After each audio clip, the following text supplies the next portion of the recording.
congratulate Director Muzita Domiciliary constructing 10 churches.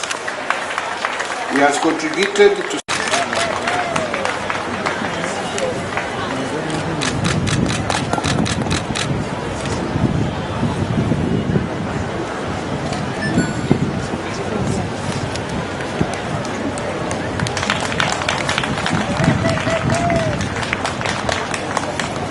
a vehicle to promote local economic development in this state.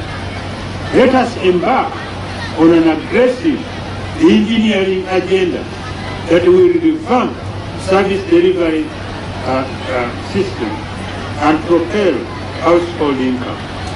Leaders must supervise and monitor the service delivery structure. Once again, let me congratulate you on marking the African Day of Decentralization.